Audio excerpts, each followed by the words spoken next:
Guys, ഇപ്പോൾ സമയം രാവിലെ 3:55.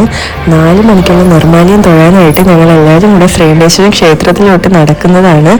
എല്ലാ വട്ടത്തെയും പോലെ ഇത്തവണയും ഞങ്ങൾ പൊങ്കാല ഇടാൻ വേണ്ടിയിട്ട് കുഞ്ഞമ്മയുടെ വീട്ടിലാണ് എത്തിയിട്ടുള്ളത്. എല്ലാ വട്ടവും തലേന്നേ വരും. ഇത്തവണ ഞങ്ങളിതാ ഇപ്പോൾ വന്ന് കയറിയതേ ഉള്ളൂ. ഇപ്പോഴല്ല, ഒരു അരമണിക്കൂർ മുന്നേ എത്തിയുള്ളൂ. വീട്ടിൽ നിന്ന് ഒരു 2:30 ആയപ്പോൾ ഇറങ്ങിയതാണ്. അങ്ങനെ നമ്മൾ എല്ലാവരും കൂടെ നേരതാ ശ്രീകണ്ഠേശ്വരത്ത് തൊഴാൻ വേണ്ടിയിട്ട് പോവുകയാണ്. ഞങ്ങൾക്ക് അവിടുത്തെ നിർമ്മാല്യം തൊഴുന്നത് ഭയങ്കര ഇഷ്ടമുള്ള കാര്യമാണ്. അങ്ങനെ ആദ്യം ഇന്നത്തെ ദിവസം അതിൽ തന്നെ തുടങ്ങാമെന്ന് വിചാരിച്ചു.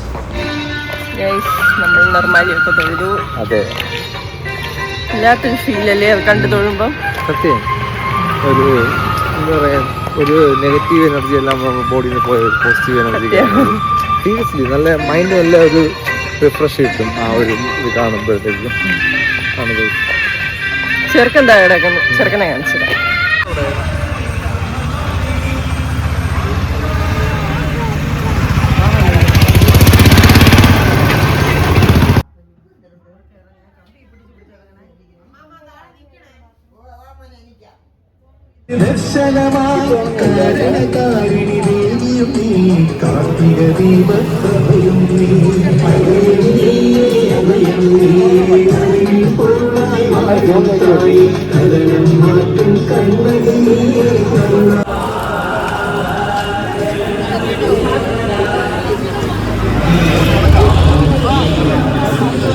അപ്പോൾ എത്രയും പെട്ടെന്ന് നമുക്കൊരു ഇടവേളയും കൂടെ എടുത്ത് വീണ്ടും ശാലിനിയിലേക്ക് തന്നെ മടങ്ങിയെത്താം.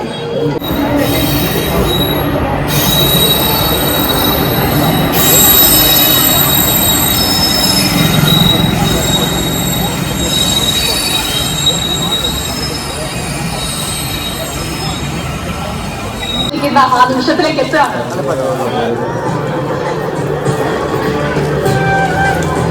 അതാണ് രാവിലെ മുതൽ നമ്മൾ അടക്കം ശാലിനി ആ ഒരൊറ്റ കാഴ്ചയ്ക്ക് വേണ്ടി കാത്തിരിക്കുകയാണ്. ഇതാ ശാലിനി പറയുന്നത് നമുക്ക് എണ്ണാൻ തുടങ്ങാം. എണ്ണ തുടങ്ങുമ്പോൾ എണ്ണി കഴിയുമ്പോഴത്തേക്ക് സമയമാകുമ്പോൾ കൃത്യം 9:41 ഇനി വെറും 4 മിനിറ്റ് തികച്ചില്ല എന്ന് പറയാൻ സാധിക്കും. അപ്പോഴിതാ ഈ ക്ഷേത്രത്തിന്റെ അടുപ്പിൽ അഗ്നി പടരും. ആ അഗ്നി പകരുന്നതോടുകൂടി പിന്നെ അങ്ങോട്ട് ഈ ലക്ഷക്കണക്കിന് അമ്മമാരുടെ പൊങ്കാല കലങ്ങളിൽ അഗ്നി പടർന്നു തുടങ്ങും. അതിനുശേഷം ഇതാ നമ്മൾ കാത്തിരുന്ന ആ ഒരു വർഷത്തെ കാത്തിരിപ്പ് അവസാനിക്കാൻ ഇനി കുറച്ച് സമയം മാത്രമേ.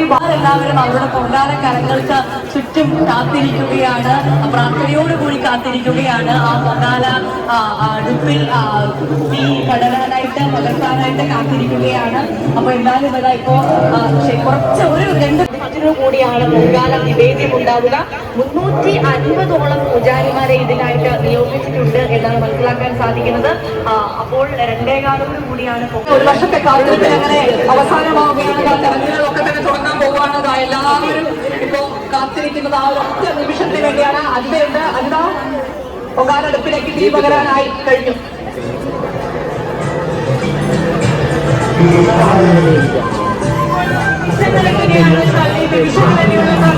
ക്ഷേത്ര പരിസരത്ത് ഇപ്പോൾ നടക്കുന്നത് എല്ലാ കണ്ണുകളും ശ്രീകോവിലകത്തേക്കാണ്. അവിടെ നിന്നാണ്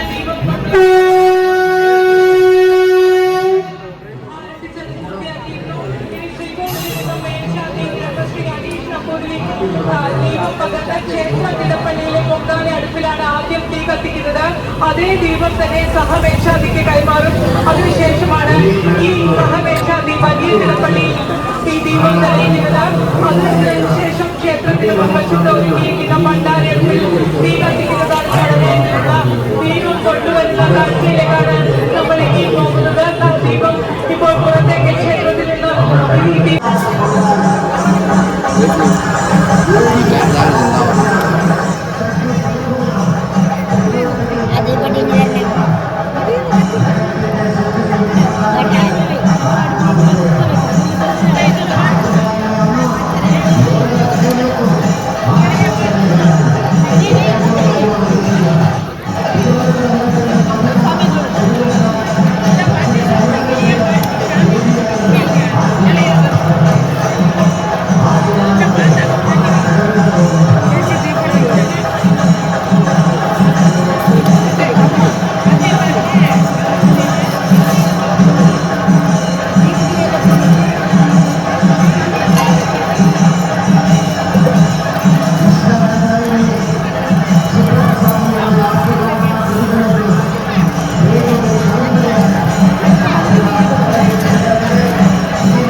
തമ്പുരുവിന് കളിപ്പാട്ടം വേണമെന്ന് ഭയങ്കര ബഹളം. മക്കളെ എന്തൊക്കെ വേണം? എന്തോന്നൊക്കെ വേണം? ഒരു ലിസ്റ്റ് തന്നെ തന്നിട്ടുണ്ട്. കളിപ്പാട്ടം എന്തൊക്കെ വേണം? ബബിൾസ് വേണം എന്റെ പിള്ളക്ക്, ബലൂണ് വേണം, പിന്നെ വേറെന്തൊക്കെ വേണം? പിന്നെ കളിപ്പാട്ടത്തിൽ ഇല്ലാത്ത ലിസ്റ്റ് ഉണ്ട്. ഡയറി മിൽക്ക്, പിന്നെ കിൻഡർ ജോയ്, പിന്നെ വേറെ എന്ത് വേണം? എല്ലാം വാങ്ങാം, എല്ലാം വേണം. പക്ഷെ പൊങ്കാലയ്ക്കാണ് വന്നത്, പക്ഷെ ഇതെല്ലാം വേണം. പൊങ്കാല കാണണ്ട, പൊങ്കാല കാണണ്ട. അവർക്ക് ചോയ്സ് വാങ്ങാനായിട്ട് നമ്മൾ നേരെ ഇനി ഈസ്റ്റോട്ടാണ് പോണത്. അവിടെയെങ്കിലും കാണുമായിരിക്കണം. ഈ വരുന്ന വഴിയിലൊന്നും കണ്ടില്ല. ഞങ്ങൾ ആകെ ടയേർഡാണ്. ഒന്നാമതേ നല്ല വെയിലുണ്ട്, പിന്നെ രാത്രി ഉറങ്ങാതെയൊക്കെ വന്നുകൊണ്ട് നല്ല ടയേർഡാണ്. അപ്പോൾ വ്ളോഗ് ഇവിടെ വെച്ച് നിർത്തുവാണ്. നെക്സ്റ്റ് വ്ളോഗിൽ കാണാം. ബൈ.